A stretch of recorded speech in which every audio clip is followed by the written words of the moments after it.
एक मैंने आपको जो 6 गोल्डन रूल्स कराए थे उसमें मैंने आपको ये लिखवाया भी था, उसमें नोट्स में भी आप पढ़ो दोबारा जाके, तो उसमें अच्छा। राहु केतु जब जब पंचम केंद्र या त्रिकोण में होते हैं, केंद्र त्रिकोण के स्वामियों के साथ, तो वो राजयोग बनाते हैं। तो यहाँ तो राजयोग बन रहा है ना, केतु जो है वो हम्म। 10th लॉर्ड शुक्र के साथ है, तो ये तो राजयोग बना रहा है।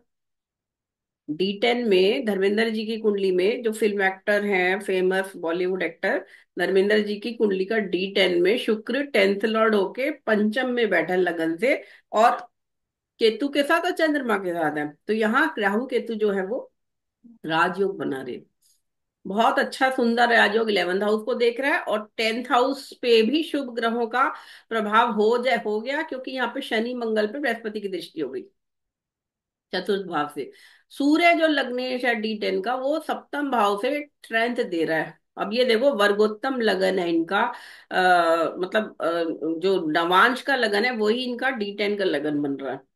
ठीक है, लियो लियो राशि, और वहां पे सूर्य स्ट्रांग है ही, तो दशमान तो और स्ट्रांग दिखा रहा है कुंडली को। करियर करियर स्ट्रांग करियर, है ना। थोड़ा सा इनका जो बैंक बैलेंस और इनकम है उसको लेके स्ट्रगल और थोड़ा सा डिस्प्यूट वगैरह हो सकते हैं कभी, जब जब खराब दशा आएंगी, क्योंकि D10 का second and 11th Lord 6th में बैठा है मकर राशि में।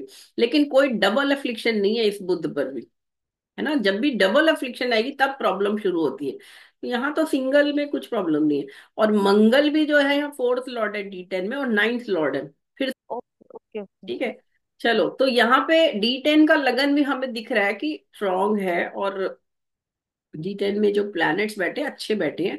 चंद्रमा यहाँ पे धनु का हो गया, आइडियलिज्म तो आ ही गया थोड़ा, और 12th लॉर्ड है, 12th लॉर्ड 5th में आ गया शुक्र के साथ 10th लॉर्ड के साथ। देखो ये तो शायद इनका जो बर्थ है वो पंजाब का है ना, लुधियाना का बर्थ है इनका। लुधियाना से बॉम्बे शिफ्ट हो गए ना, है ना।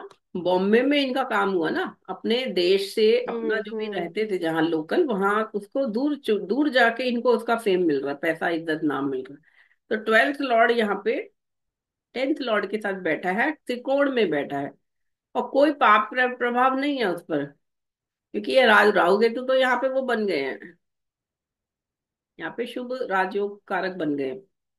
ये जरूर है कि थोड़ा सा राहु केतु यहाँ पे तमस दिखा रहे। तमस मतलब जो कि फिल्म इंडस्ट्री क्या है, बॉलीवुड जो है या हॉलीवुड है या टॉलीवुड है, ये सब इंडस्ट्री तमस प्रधान इंडस्ट्रीज है ना।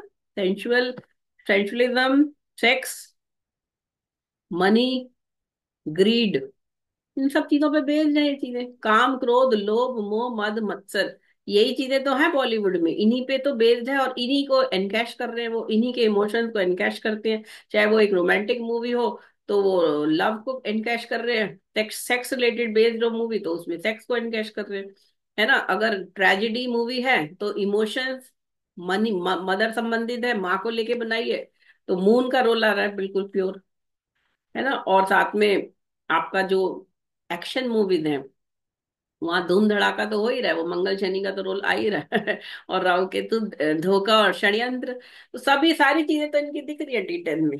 इन सबसे संबंधित करियर रहेगा, इन सबसे संबंधित ने चीजों पे वो एक्सप्रेस करेंगे, चीजों को इनेक्ट करेंगे। एक एक्टर जो होता है वो इनेक्ट करता है ना, वो लाइव जीता है, उस करेक्टर में घुस जाता है, और अच्छा एक्टर तो वही है, फेमस एक्टर वही है जो उस एक्टिंग को, उस करेक्टर को इतना अच्छा डिस्प्ले करे कि लोगों को लगे कि ये वही है, उसकी अपनी आइडेंटिटी भूल जाए, है ना, उसको उसी रूप में लोग याद।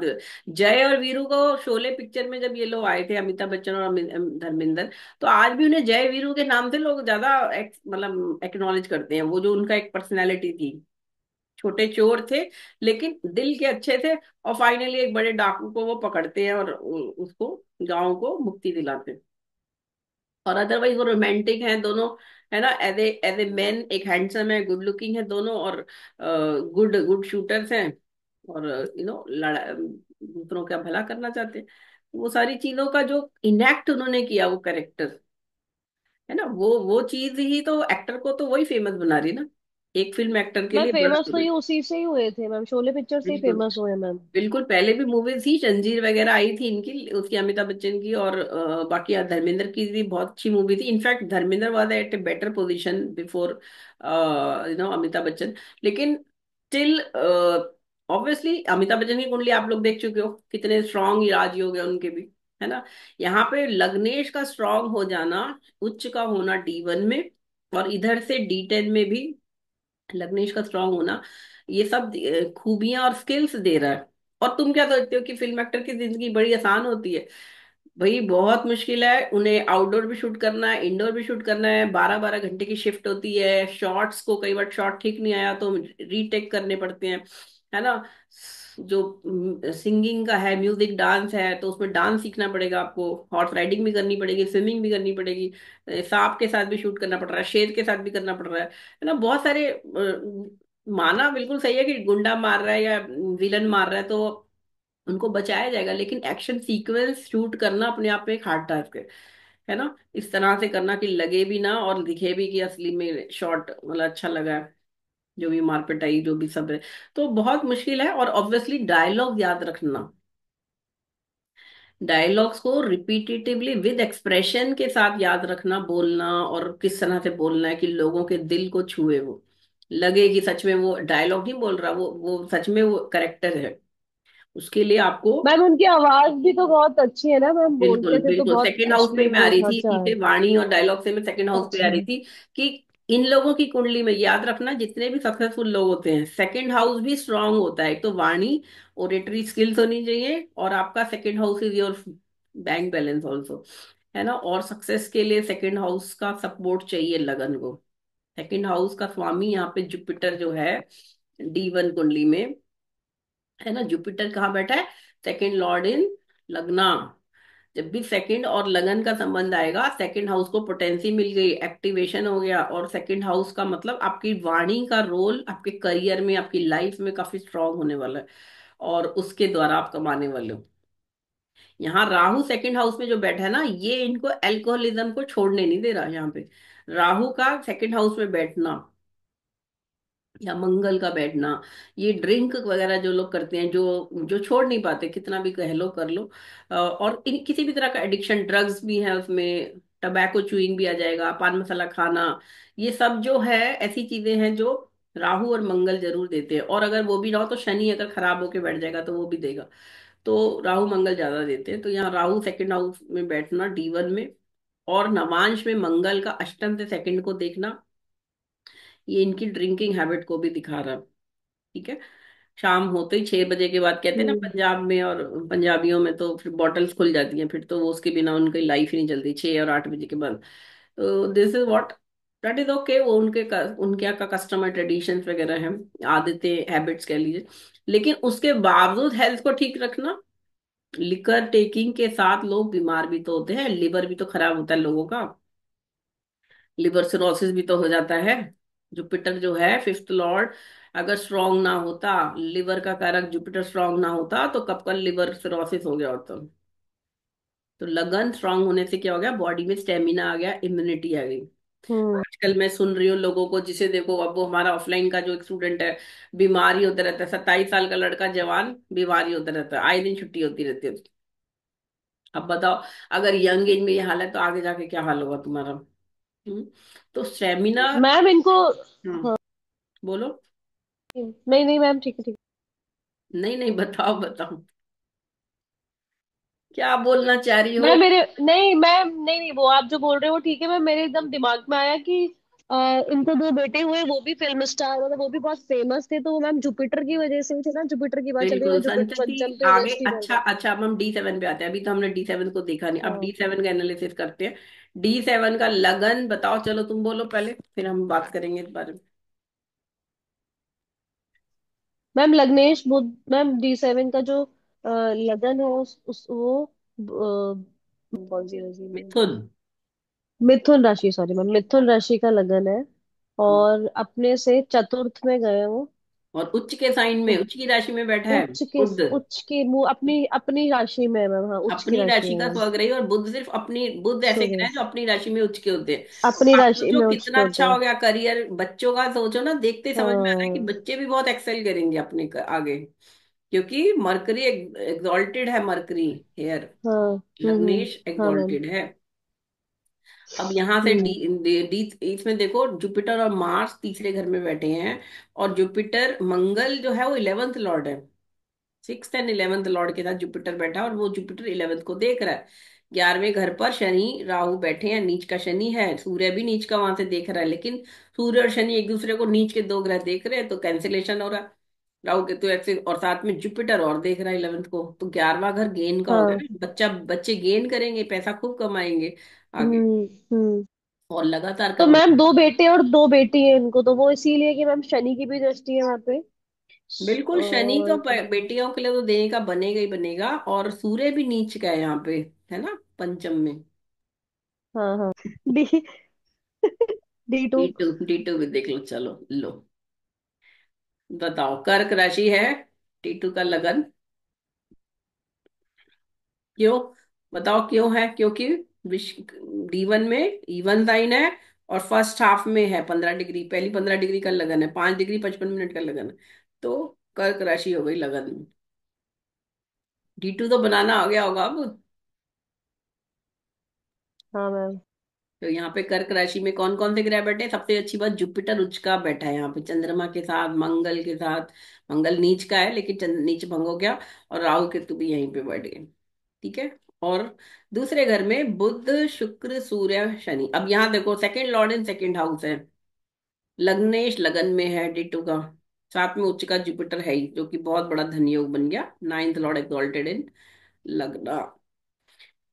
यहाँ पे भी देखो 10th लॉर्ड लगन में है, नीच का है लेकिन है तो लगन में, D10 का स्वामी तो बन ही रहा है, D10 और लगन का संबंध तो बन ही रहा है। ठीक है। और यहाँ पे Surya second lord in second with Venus, जो कि 11th लॉर्ड है, 11th लॉर्ड इन सेकंड हो गया। शनि जो है 7th 8th लॉर्ड सेकंड में है, थोड़ा सा प्रॉपर्टी को लेके डिस्प्यूट दिख रहा है यहाँ पे, पत्नी को लेके। सेकंड देखो, 7th लॉर्ड पत्नी को दिखाता है ना, 7th लॉर्ड 8th के साथ संबंध, 8th लॉर्ड भी है वो, और वो सेकंड में गया है, देखो यहाँ पे भी पत्नी दो पत्नियों में बटेगा, जो भी लेगेसी होगी, पैसा होगा, या जो भी सब है ना, ये चीजें भी आ रही हैं यहाँ पे, धन को, बैंक बैलेंस को लेके। और मरकरी जो है, लेकिन वो रिस्पेक्टेबल मैनर में होगा, क्योंकि सन यहाँ पे सेकंड लॉर्ड सेकंड में है, वीनस और मरकरी शुभ ग्रह बैठ गए साथ में, Venus 11th Lord, and mercury जो है वो 3rd एंड 12th लॉर्ड। देश विदेश में संपत्ति दिखा रहा है ये 12th लॉर्ड, 12th का संबंध सेकंड से होना, हमेशा विदेशों से पैसा आएगा। विदेश से मतलब आप जहाँ के हो वहां से दूर के स्थानों से, प्लेसेस से, you will earn money, bank balance में आएगा। और अब तो खैर ये लोग शोज भी करते हैं विदेशों में जाके, करे में इन्होंने बहुत शोज करे हुए हैं, तो वो भी दिख ही रहा है। ठीक है। चलो, और कुछ, D2 के बाद आप दशा पे आना है, हाँ जी मैम। बताओ दशा का, बताओ, जन्म से शुरू करो। 1935 का बर्थ है धर्मेंद्र जी का, और जन्म हुआ है शुक्र की महादशा में। हमेशा दशा एनालिसिस में जन्म से शुरू करो, और ये 3 लेवल तक दशा जरूर देखो। अब शुक्र, इसे कहते हैं बैलेंस ऑफ दशा, मतलब जन्म किस दशा में हुआ, महादशा, अंतरदशा, प्रत्यंतर दशा। तो शुक्र जो है 1935 में हम लोग देख लेते हैं, 1935 में दिसंबर में दशा थी, शुक्र में बुध, और शुक्र में बुध में 8 दिसंबर को थी, अम, शुक्र शुक्र बुध शुक्र की दशा में पैदा हुए।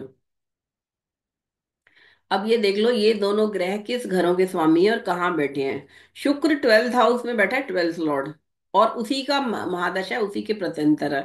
तो ये क्लियरली दिखा रहा है कि अपने जगह से दूसरी जगह जाके फ्लरिश करेंगे, लाइफ इनकी मेन कहीं और बीतेगी, जहां जन्म हुआ, लुधियाना में नहीं रहे, सीधा बॉम्बे में आए, और बॉम्बे में ही रहे हैं इतने सालों से, है ना, 70 साल बॉम्बे में, या 65 70 साल बिता दिए इन्होंने। और बुध जो है अंतरिक्षनाथ, वो लगन में दिग्बली होके बैठा हुआ है, और जो कि 8th एंड 11th लॉर्ड है, पैसा कमाने के लिए ये अपने देश से दूर, अपने राज्य या अपने शहर से दूर किसी और जगह जाके करेंगे। और शुक्र बुध जो है दोनों ही एंटरटेनमेंट एंड म्यूजिक और ये सब दिखा रहे। म्यूजिक इंडस्ट्री आ गई मरकरी से, और शुक्र आ गया डांस इंडस्ट्री। और दोनों ही, शुक्र और बुध जो है वो भोग के कारक ग्रह हैं। ठीक है। तो ये पहले तो इन्हें बैलेंस ऑफ दशा से आपको ये समझ में आ गया कि लाइफ का पैटर्न कहाँ जाएगा, है ना। और वुमेन ऑल्सो, शुक्र वुमेन भी है, वुमेन का भी दिखा रहा रोल लाइफ में। 2 विवाह करे इन्होंने, शुक्र स्ट्रांग है तो मल्टीपल मैरिज दिखाई रहा है। और बुध जो है वो बुद्धि का कारक ग्रह है। बुरा तो नहीं बैठा D1 में, आदित्य बुध योग भी है। और आगे चार्ट्स में थोड़ा सा स्ट्रगल है D9 D10। तो ये हमारा मेन हो गया। अब यहाँ से देखो कि महादशा कब खत्म हो रही है। पहली महादशा 1939 में खत्म हो रही है। यानी कि 35 36 3 सवा 3 साल में इनकी शुक्र की महादशा खत्म हो गई पहली तो। दूसरी अंतरदशा लग गई, दूसरी महादशा लगी सूर्य की, है ना, 6 साल की। 3.25 साल तक चली है जन्म से शुक्र की, फिर 6 साल की सूर्य की, है ना। दिसंबर में 3 साल के हुए ना 38 में, तो दिसंबर 8 दिसंबर से 22 जनवरी तक 2 महीने की होती है दशा। 3 साल 2 महीने के थे जब शुक्र की महादशा खत्म हो गई। फिर 6 साल की सूर्य की, 6 और 3 9, 9 साल के हो गए। फिर 10 साल की चंद्रमा की, 19 साल के हो गए। अब 20 साल के होते होते इनकी मंगल की मादा शुरू हो गई, जो कि 7 साल की है। और आप सोचो, मंगल लग्नेश है इनका, लग्नेश की दशा जो कि उच्च का है। तो आ गया ना क्लियरली, जैसे ही इनका मंगल की दशा शुरू हुई, 19 20 साल के हुए, और मंगल में ये अपना छोड़ छाड़ के लुधियाना से मंगल की महादशा में मुंबई आ गए हीरो बनने। और 10th हाउस को मंगल देख रहा है। वीनस सन मून मार्स, चौथी महादशा है। हमेशा जो पहली तीसरी पांचवी दशा हेल्थ के लिए थोड़ी टेंशन देती हैं, बाकी सेकंड जो इवन दशाएं होती है, बल्कि सेकंड फोर्थ सिक्स्थ एट्थ, ये आपको लाइफ में थोड़ा मोर पीसफुल और मोर सक्सेस और हैप्पी पीरियड देती हैं। ऑड नंबर पे जो सीक्वेंस में पड़ रही थी दशा, वो थोड़ी सी आपको थोड़ी स्ट्रगल ज्यादा देती है। और अगर हेल्थ वाइज प्रॉब्लम हो चार्ट में, तो फिर तो डेथ भी हो सकती है। अल्पायु हो तो पहली उसमें ही हो सकती है डेथ। मध्यम आयु हो तो तीसरी महादशा में। और पूर्ण आयु भी है तो पंचम महादशा में मृत्यु हो सकती है। ये मोटा मोटा प्रिंसिपल है दशा का, है ना। तो अब मंगल में मंगल। अब आप दशा का एनालिसिस बताओ मुझे, फिर आगे मैं इस पे दशा पे बताऊं। बोलिए।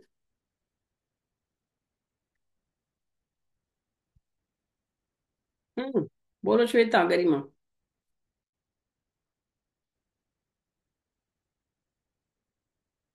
अरे मैम शांत। मंगल की दशा।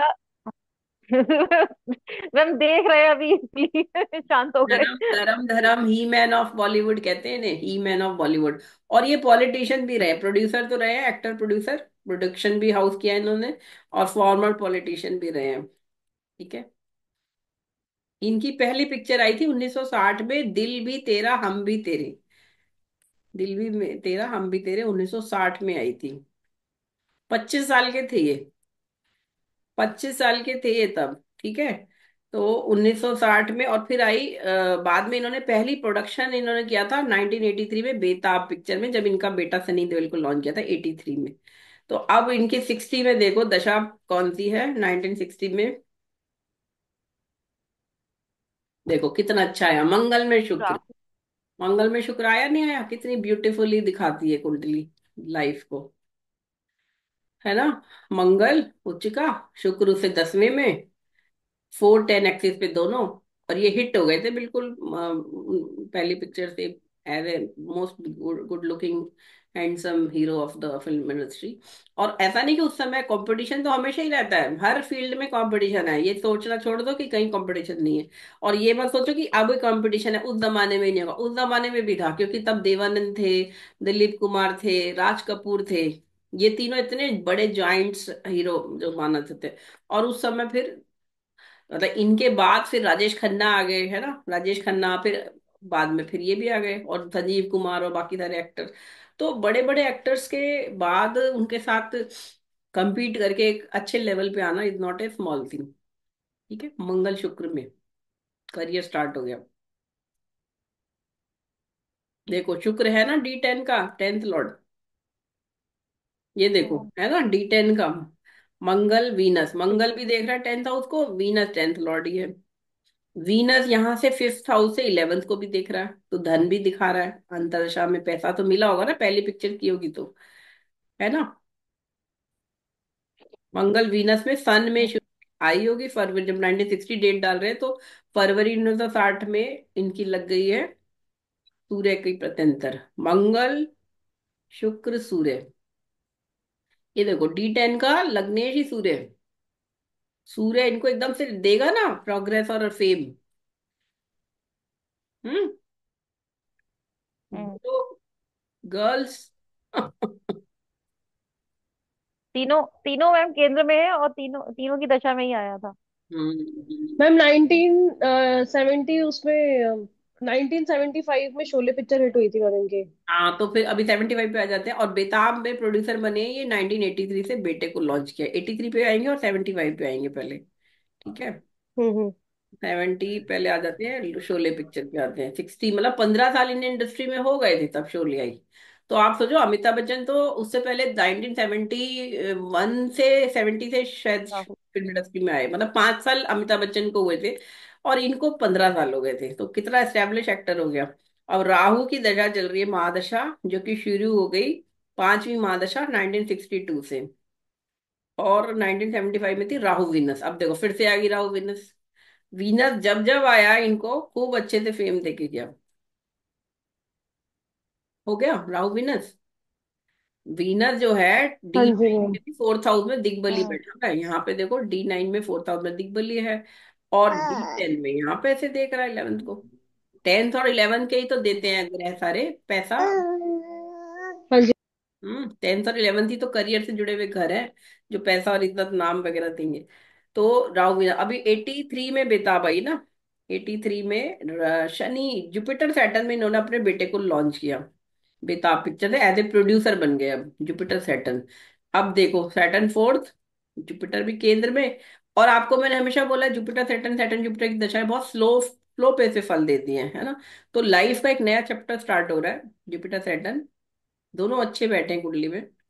जुपिटर 5th लॉर्ड है, सैटर्न जो है वो आपका 4th लॉर्ड है, हैप्पीनेस, है ना, और 3rd लॉर्ड भी है।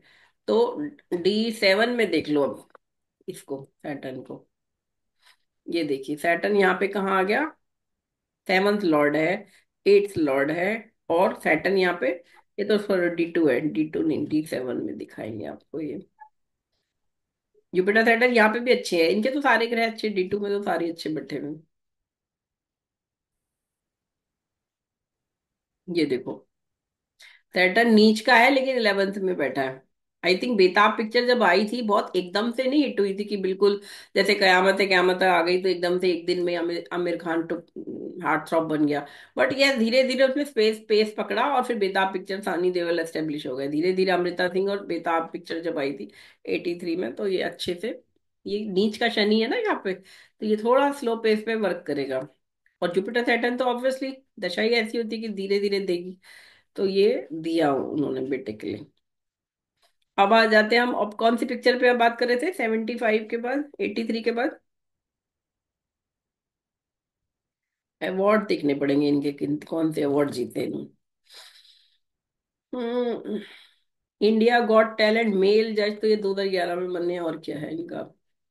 1970 में इन्होंने एक पंजाबी पिक्चर करी थी, कन कन दे डो दे होले, 1970। खैर 60 में तो 10 में तो 10 साल हो गए। वेजिटेरियन साइन,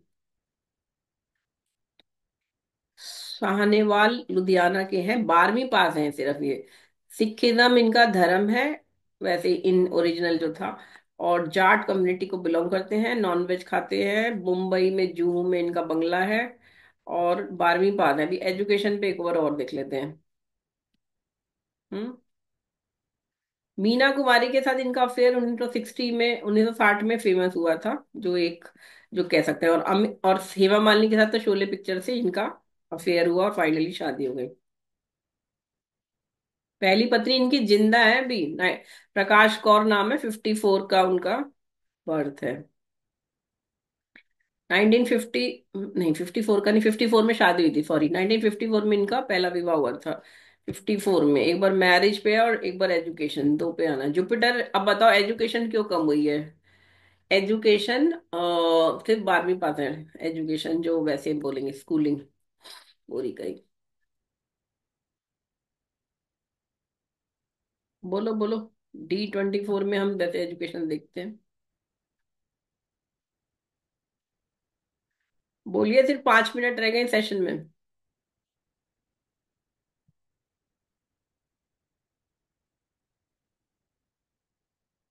आवाज आ रही है भाई मेरी?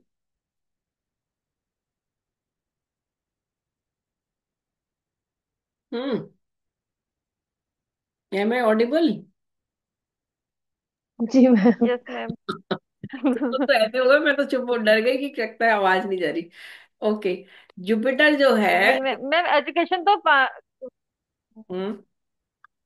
बोलो। मैम फिफ्थ हाउस से देखेंगे ना, D1 में अगर हम देखेंगे ऊपर ऊपर तो फिफ्थ हाउस से देखेंगे ना एजुकेशन, हम्म। जो कि जुपिटर का, मैंने जुपिटर आपको बोला ना, जब का हम वो बैठे हैं। एक तो भाव भावेश कारक तो देखेंगे, दशा हम 15 साल की उम्र से शुरू करेंगे, जब बच्चा चूज करता है एम्बिशन और वो सब। तो यहाँ पे हम देख रहे हैं कि एक तो भाव भावेश तो ठीक है, भाव पे कोई नेगेटिव हम्म। इफेक्ट नहीं है, भावेश देख रहा है, भावेश भी स्ट्रांग है, बुद्ध भी ठीक है। लेकिन जुपिटर मरकरी पे शनि की दृष्टि है, तो स्लो पेस पे थोड़ा देगा एजुकेशन। ठीक है। और 15 साल में इनकी दशा देखेंगे, 1950 में क्या थी, 1950 और 52 में, 52 में इनकी 12वीं हुई होगी, 52, 52, 653 में। तो यहाँ पे मून में केतु की दशा है, जब 52 में इनका स्कूलिंग पूरी होने के बाद, अगर हम सोचें कि आगे बच्चा कॉलेज में पढ़ना चाहता है या क्या करना चाहता है। तो यहाँ पे ये 1952 में देखो, मून की पहले तो महादशा है मेष राशि का, और वहां पे मंगल उसे उच्च का देख रहा है यहाँ पे चंद्रमा को, और शुक्र भी देख रहा है। तो मंगल और शुक्र जो देख रहे हैं ना, चंद्रमा, चंद्रमा मन और इमोशंस का कारक है। तो इंसान जो इस समय जो पढ़ रहा है, बच्चा जो पढ़ रहा है, 15, 16 साल, 17 साल, अब उसके ऊपर इन्फ्लुएंस किस चीज का आ रहा है? मूवीज का आ रहा है बहुत ज्यादा। शुक्र का, मंगल का इन्फ्लुएंस आ रहा है, और वो पढ़ने में उसको ज्यादा इंटरेस्ट नहीं आ रहा, वो ये चाहता है कि मैं फेमस हो जाऊं, और ऑब्वियसली वो गुड लुकिंग है, अच्छा है सब। वैसे भी कितना भी तो वो उसका ध्यान कहाँ है कि थिएटर करूं। हो सकता है बचपन में इन्होंने वो सब भी करे हो, एक्ट, प्ले वगैरह थोड़ा बहुत, जो भी स्कूल को गांव में या जहाँ पे भी जो भी होता होगा, थिएटर मतलब जो स्टेज पे जो भी करते हैं लोग, ये लोग एक्टिंग। तो ये सब उस समय रहा होगा 52, 53 में, जब ये सिर्फ 17 साल के, 18 साल के हुए होंगे, तब इन्होंने उस तरफ इनका ध्यान गया। और फिर प्रॉपर फॉर्मल एजुकेशन की जगह इनका एज ए स्किल्ड एजुकेशन दिख रहा है यहाँ पे ज्यादा। स्किल्ड मतलब एक्टिंग स्किल सीखना, या और दूसरी चीजें जो भी, डांस म्यूजिक सीखना, वो सब आ रहा है, क्योंकि चंद्रमा म्यूजिक और डांस को भी दिखाएगा। चंद्रमा तो म्यूजिक को प्योरली दिखाएगा, शुक्र जो है वो डांस को दिखाएगा। हो सकता है इन्होंने उस समय थोड़ा बहुत उससे संबंधित ट्रेनिंग वगैरह ली हो, अदरवाइज कोई एक्टिंग स्कूल तो ये गए नहीं, है ना। और फिर मंगल की महादशा 55 में लग गई, जिसने इनको प्रोवोक किया जाने के लिए, करियर के लिए, पंजाब छोड़ के मुंबई। तो 55 से पहले पहले जो भी ये पढ़ना चाहते रहे होंगे, 12वीं के बाद अगर कॉलेज में एडमिशन भी लिया होगा, तो वो पूरा नहीं हुआ एजुकेशन। हो सकता है बीच में स्कूल कॉलेज ड्रॉप आउट हो, है ना, बीच में छोड़ छाड़ के फिर आ गए, तो एजुकेशन तो ज्यादा नहीं हुई यहाँ पे, ये है। और D24 में पिक्चर और ज्यादा क्लियर होनी चाहिए। यहाँ पे मून आ गया मीन राशि का, और मंगल यहाँ पे भी उच्च का है शुक्र के साथ। शनि यहाँ पे भी देख रहा है लगन को। थोड़ा सा शनि के कारण ये स्लो पेस पे और बहुत अच्छी एजुकेशन नहीं दिखा रहे, और दिखाते भी हैं तो म्यूजिक और डांस से संबंधित एजुकेशन। ठीक है। राहु केतु यहाँ पे सेकंड हाउस में सूर्य के साथ आ गए। तो इतना, या ये भी कह सकते कि इन्होंने उस तरफ ध्यान ही नहीं दिया, करना चाहते तो पढ़ भी सकते थे, पोटेंशियल तो था, लेकिन हाँ इन्होंने छोड़ दिया वो। हेमा मालिनी के साथ ये 1980 से साथ रह रहे हैं, है ना, 80 से। 54 में पहली मैरिज हुई, 1980 में इन्होंने शादी कर ली हेमा मालिनी से। एक बार विवाह पे आते हैं 80 पे। जुपिटर की महादशा लग गई। ठीक है। जुपिटर की महादशा 80 में लगी है, और जुपिटर में अगर ये साथ रहना शुरू कर दिया इन्होंने, फाइनली जुपिटर जुपिटर। अब ये देखो इनकी जो बेटी हुई है, आई डोंट नो उसका बर्थ किया ईशा देओल या पहली बेटी का, जो हेमा मालिनी जी से हुई है। लेकिन हाँ, जुपिटर ने इनको एक तो फ्रीडम भी दी, मतलब दोबारा मैरिज करके नई स्त्री के, मतलब उसके साथ रहना, और साथ में एक फैमिली एक्सपेंशन होना एक मैरिज के बाद। देखो ईशा देओल का डेट ऑफ बर्थ है 2 नवंबर 1981। 2 नवंबर 1981, इसका मतलब अगर ये 80 से साथ रह रहे हैं तो अगले साल ही उसका बर्थ हो गया। 80 में मिड में रहना शुरू करा और फाइनली कंसीव किया होगा हेमा मालिनी जी ने, और फिर चाइल्ड बर्थ हो गया, है ना। तो